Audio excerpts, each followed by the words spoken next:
The summer has been going so well and I thought I'd avoided it, but no, my potatoes have succumbed to potato blight.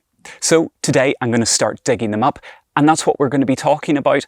What exactly is potato blight and what are the symptoms of it? And if you have it on your own plants, what can you do about it? And does it mean that you're going to lose all of your potato crop?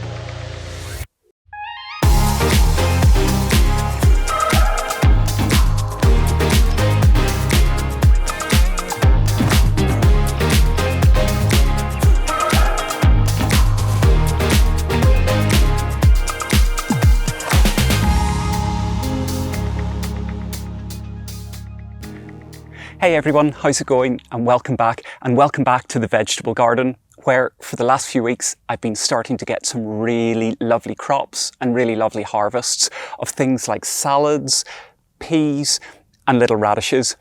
I sowed a lot of radishes, so we've got a lot of them.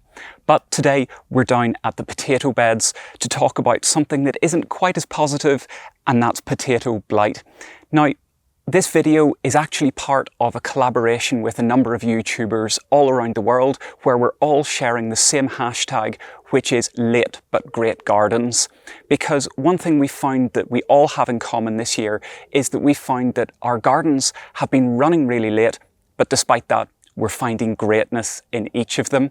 Now, I certainly got the late bit down, and I'm hoping that when I dig these up, I'm going to have the greatness, but we're going to have to see. Now, before I actually stick a fork into the soil to have a look at what state my potatoes are in, let's have a quick chat about exactly what potato blight is, what are the symptoms, and most importantly, what can you do if you're affected by it. Potato blight is a fungus-like organism that can spread by spores and is particularly virulent in exactly the conditions that we get here in Ireland in the midsummer. Relatively warm, but not particularly hot weather, and damp, rainy weather. That is exactly what we have had for the last couple of weeks here in August in Ireland. Nice warm temperatures, but loads of rain and moist, humid air. The perfect conditions for blight to develop. It is really not a pleasant disease to get, but unfortunately it's just so widespread and really so infectious that it almost can be an inevitability depending on where you live. With some potato varieties and types, it's completely normal for the foliage on the top to die back, and that's your sign to get that fork out, get digging and start harvesting your crops. But if you've got potatoes where you're not expecting that to happen and you're looking at them, as I've been doing recently, and thinking, there's something not right here. Here are the big signs and symptoms that you want to be looking out for that are going to tell you this could well be potato blight.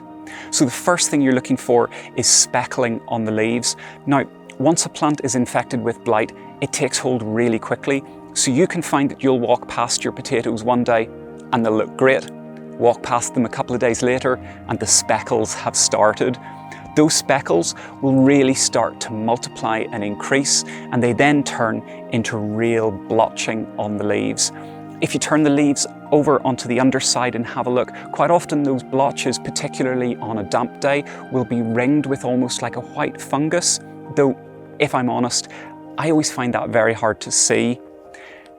If you don't catch it at that stage and the infection continues, the next thing is that blight is going to start to travel down the stems. If you look at the stems, you may notice some marks or some blotching, and then ultimately, as the damage really takes off, the plant foliage is going to start to collapse as the stems start to break down.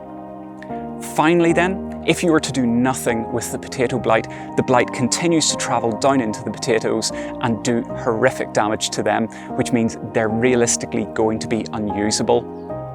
But that's where it's important to know exactly what to do if you spot you have blight, because not all is lost. So here's what you need to do if you think that potato blight is starting to take hold with your plants. And there's quite an easy way to remember what you need to do, and it's 25%. If you think that less than 25% of your plants are affected, then you can try and do a little bit of remedial action without having to go full-on attack on it. What you do is you go through, find any speckled leaves, and remove them. Make sure that any material that you remove doesn't go into your compost heap, that it gets properly disposed of, because blight really is just so infectious. What you do also need to do is be really, really vigilant then about monitoring your plants. If you've snipped off the leaves, even if you've managed to get all of them, it's such an infectious disease that realistically it's going to continue to take hold in your plants, and what you're really doing is you're buying yourself extra time while the tubers themselves develop. So keep an eye, make sure that you don't let it run away with itself, and keep snipping off those leaves. However, the other side of the 25% is if you look at your potato plants and you see that more than 25% of them is affected, or particularly if you look at the stems and the stems are starting to get marks and blotching, then really it is time to take proper action. And that action is to remove all of the foliage off the top. And that's exactly what I'm going to do with this bed. Now, these potatoes are Charlottes, they're second earlies, so really around now is time for them to be dug up based on when I originally planted them. In a main crop variety where you want to leave the potatoes in the ground, a really good thing to do is to remove all of the foliage, but don't dig up the potatoes just yet. Leave them for a week or two. What that does is it allows the skins on each of the potato tubers to harden. It makes them that little bit more resistant. It means they're going to store better. And after you've given it that couple of weeks, then you can start digging them up. So what I'm going to do is I'm going to go full on action at these. I'm going to get the secateurs. I'm going to remove all of the foliage off all of them, and then I'm going to start lifting the potatoes.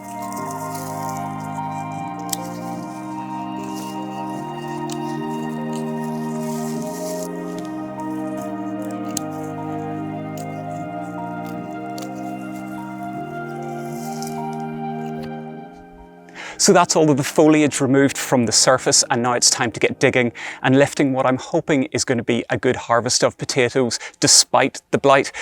You can certainly tell by the size of crate that I've got that I'm hoping I'm going to get loads and loads of potatoes. Now, this is my first year growing potatoes, and back at the start of the episode, I told you that this video is part of a collab with several other YouTubers using the hashtag #LateButGreatGardens. Well, how this ties in with my blight is that I planted these potatoes really, really late. It was because I had only just got the topsoil in. I planted them in about May, which was really a good few weeks later than they should have gone in. And because of that, because particularly second earlies take about 12 weeks to reach maturity, they've reached maturity right in that window where blight can really kick in, those last couple of weeks in July and into August. If I'd managed to get them planted earlier, well then they would have reached maturity before that kind of apex time when you can really get hit hard by blight. So that's the late bit dealt with. What I'm hoping now is that when I start digging, we're going to get the greatness to go along with the lateness. Fingers crossed, wish me luck.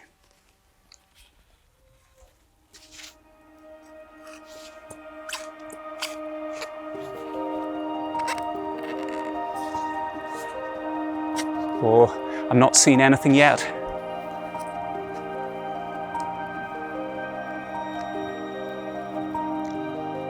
I can see a potato. I can see 2 potatoes. 3 and 4.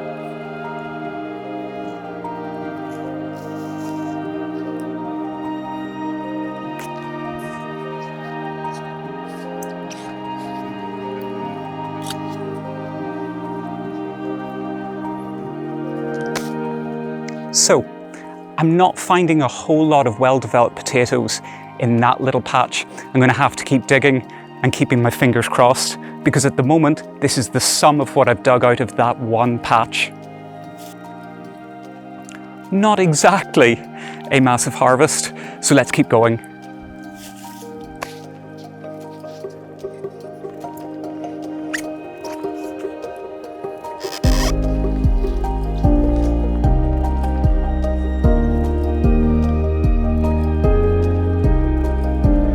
Okay, so that's another 6 potatoes. Gotta keep digging.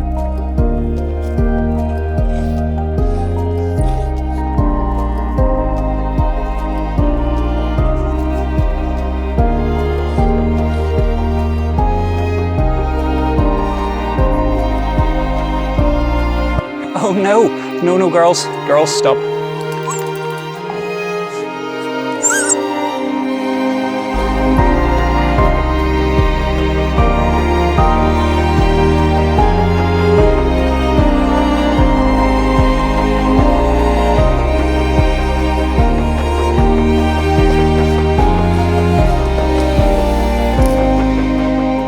So after a whole load of digging, here is what I've got to show for my harvest of second early Charlotte potatoes. And I gotta say, not only am I quite happy with these, I am very, very relieved. When I started digging these up, the first couple of plants that I was digging really weren't giving me very many potatoes, and I was starting to get a little bit worried that I was going to have an epic fail on camera for all to see.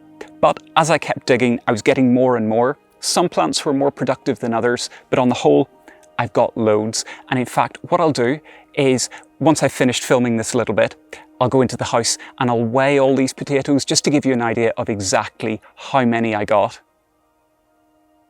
So it's not too bad a yield really, and especially considering it's my first year. Yes, these were late, but for me, these are great as well. Even if I'd only got a few, I would have been delighted. I've never grown potatoes before, and really just the happiness of digging your own potatoes that now I can take up home and cook this evening, well, that's just brilliant. And hopefully in this video, I've been able to give you useful information around understanding the signs and symptoms of blight, what you need to do if you spot it, and most importantly, making you realise if you catch it early, there is absolutely zero need to panic. Tackle it nice and quick and you're still going to be able to get a decent harvest of potatoes. But that's all for this week. If you enjoyed the video, as ever, make sure to click the thumbs up button. If you're not already a subscriber, please do subscribe and make sure to hit the bell icon as well. That way you'll be notified when I post my next video. And until next time, see you later.